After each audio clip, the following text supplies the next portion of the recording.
It's where you go to bike, hike, and stroll miles of pathways over more than 7,000 acres of parkland. A place to go explore rivers and fish their bountiful waters. Natural places to go marvel at magnificent wildlife while you play outdoors and go wander charming communities.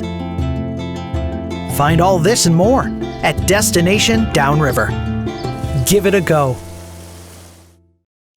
Today's podcast is presented by Market Insights, with our Vodcast produced with the help of the City of Taylor's Media Center. We are sponsored by the generous support of our friends at Allegra Marketing, Print, and Design for strategic marketing and print communication with measurable results. Let Allegra assist you with your print, mail, design, and signs. Located at 3557 4th Street in Wyandotte, or call 734-288-8994. Tell them Destination Downriver brought you there. Hi, I'm Carl Zymak, and welcome to Destination Downriver. Most of us fondly recall holiday traditions that we've carried with us for years. That's especially true with things that involve active participation. Everything about the holiday season has memories, including stimuli from the smell of your fresh Christmas tree to attending a holiday parade, the tastes of certain foods special to the occasion, or even when certain rituals were performed in your family.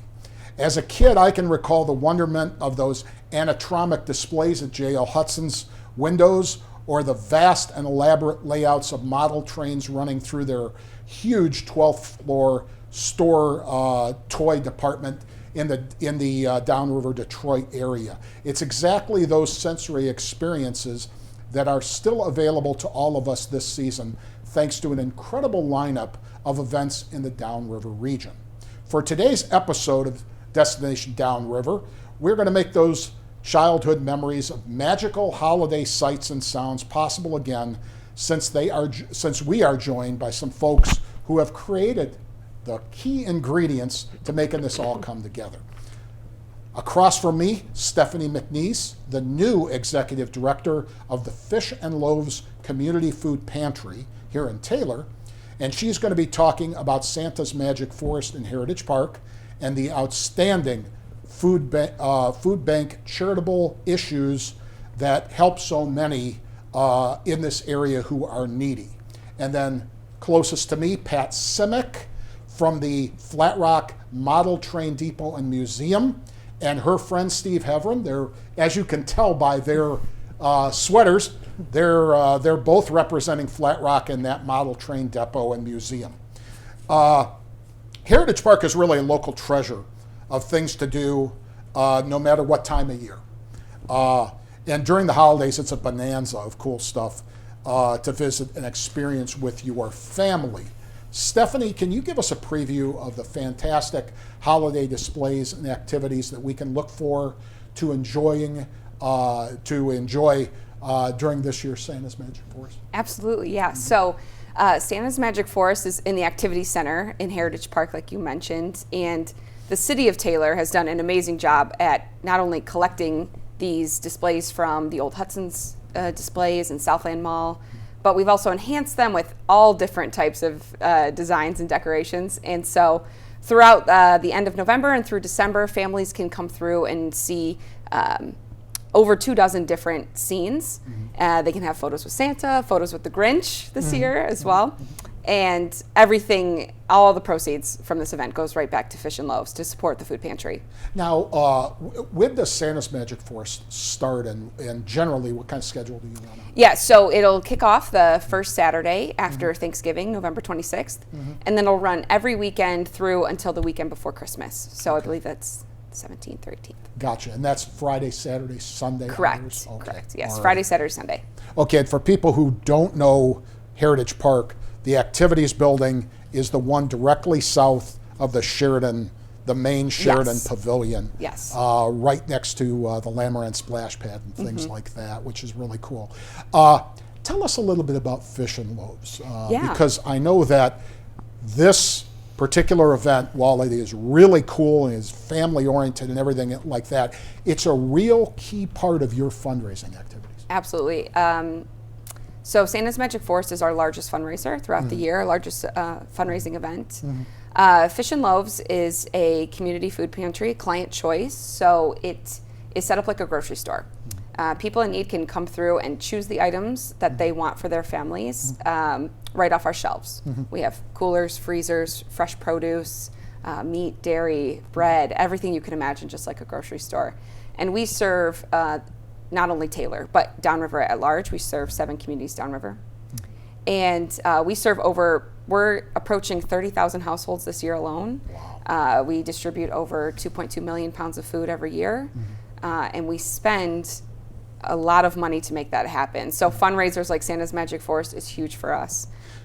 Now, Stephanie, is that when you go out and get your supplies for your grocery store, okay, is that a combination of money that you've raised and food flows? How does that exactly? Yeah, we're pretty much split up into a couple different buckets. Okay. One being grants, mostly foundational grants. The second being community donations, literally people, our neighbors who send in a check to us. And the third being corporate sponsorships and events, right? So things like this, where companies donate to an event, it goes directly towards buying food for the pantry. Now, you're relatively new. When did you start this job? In March of this year. In March, okay, you're new. Yes, I am. Okay, tell us a little bit about your background. How'd you make your way to Fish and Loaves? Yeah, absolutely. I used to work for the city of Southgate. I was the DDA, the Downtown Development Director there. I was there for a handful of years. I then moved to, I still lived here, but I started working in Northville. I ran their senior services department. And then Fish and Loaves, their executive director position came open. So that's when I came back downriver, back to where I grew up, back to my home. Everything you expected when you took the job? Absolutely, and more. More. Yes. More good and more bad, usually. More good. More good. That's all that counts. Pat, Steve, welcome to the set. Thank you. You know, Flat Rock's Train Museum is something of a legacy of hard work that you and your husband and a host of other model train enthusiasts in the region have put into to create something special for the entire Downriver area. Yours is a nonprofit organization dedicated to the preservation of railroad history in our area and a celebration of model railroading. If you or one of your kids, whether they know about trains or whatever, you really need to see this to get a feel for it, okay? Can you tell us a little bit about the facility and how it came about and what it's all about? I can. It actually started in 2007. My husband was a rail train enthusiast, and he, as a child, had trains and loved them. And he wanted to have a place in the Downriver area where families could come together and see model trains and enjoy this kind of thing as a group. So he wanted to have it in our basement, and he wanted everybody to come to our house. And thank God we didn't do that, because we have had 15,000 people so far, and I think that'd be a rather large group to have at your house. Yeah, I guess you're making Sunday dinner for all of that. I can just imagine.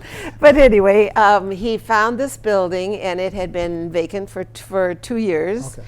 And so he came home one night and said, "Oh, get ready, you got to come down and see this building. This is going to be our train depot.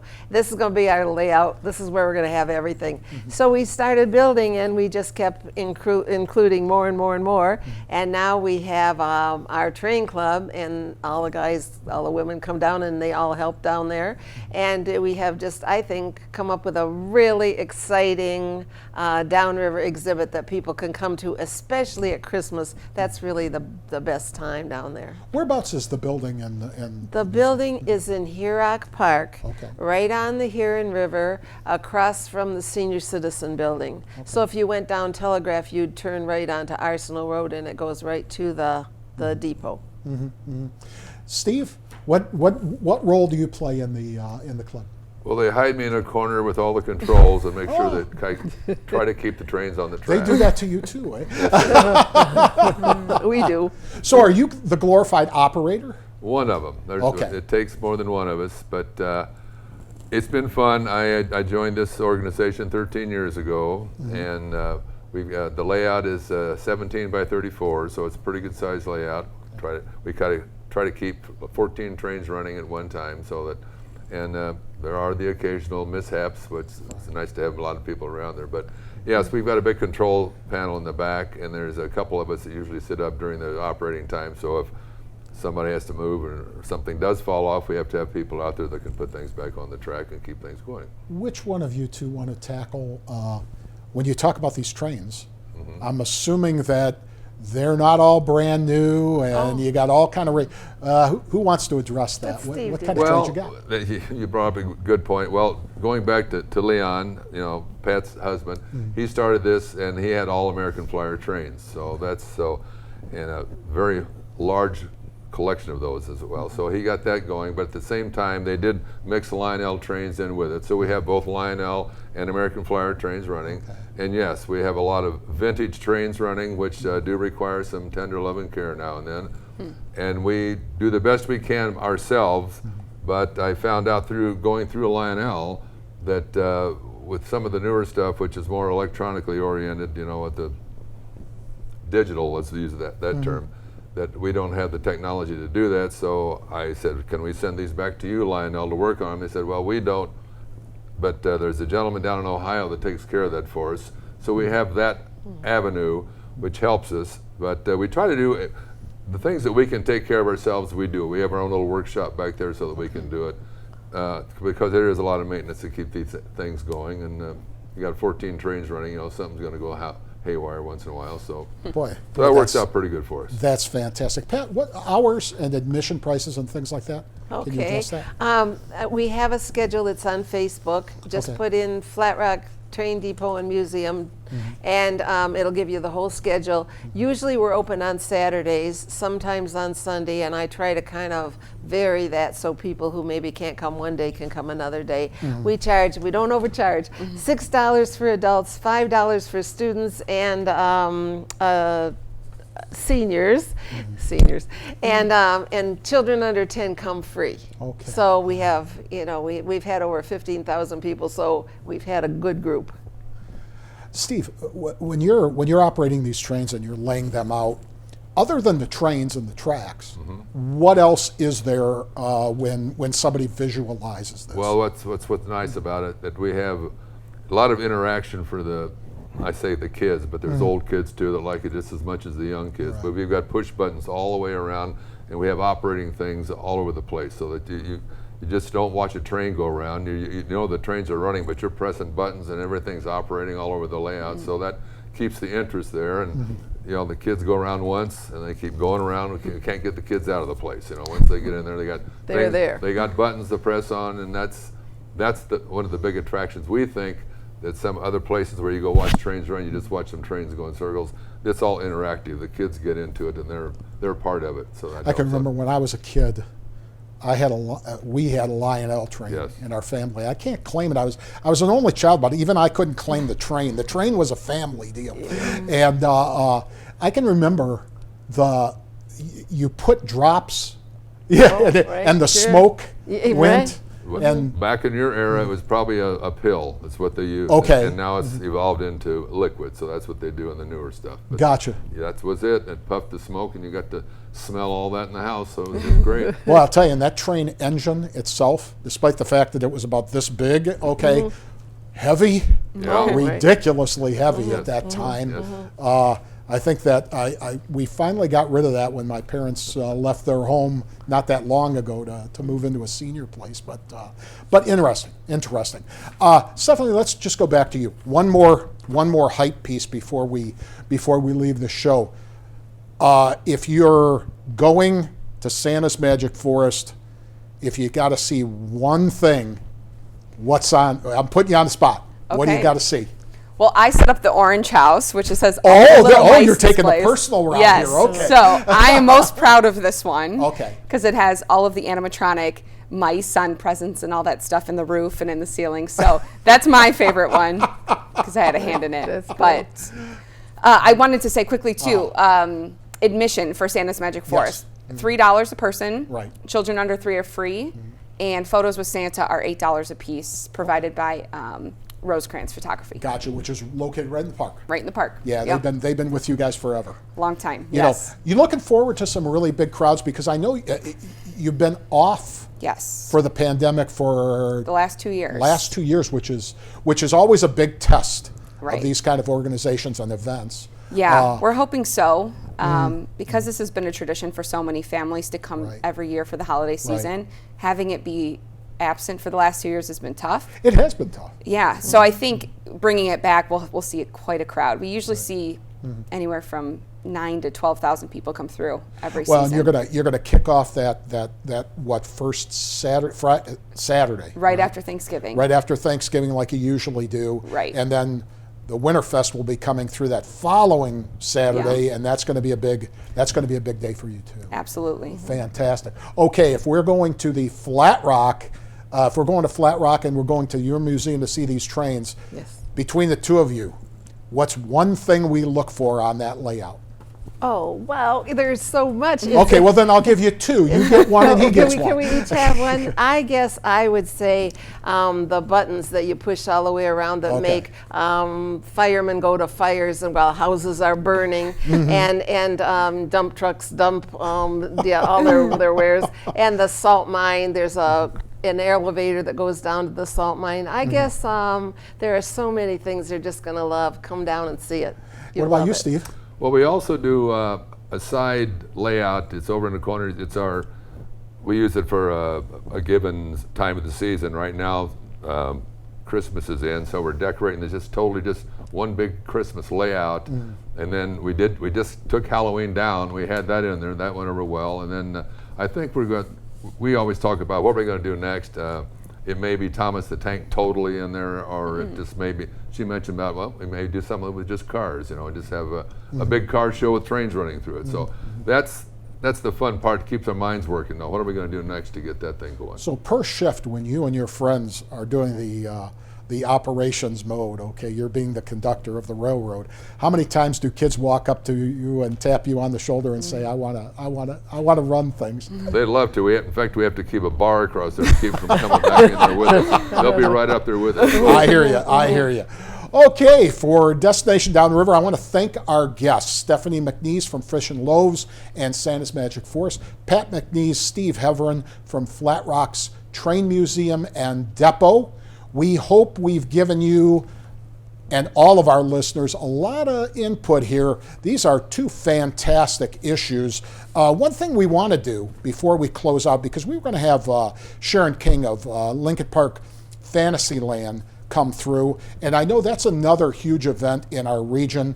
This has always been a tradition downriver. It's a favorite. It's a delight to take in during the holiday season.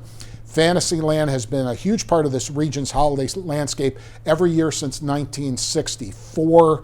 It's become a generation-to-generation experience that so many families look forward to every year. Look that up, Lincoln Park Fantasyland. I know I used to take my kids 20 years ago, 30 years ago to Lincoln Park to take in the Fantasyland because their grandfather really liked it. So don't miss that either. But 3 really, really solid downriver events to take in.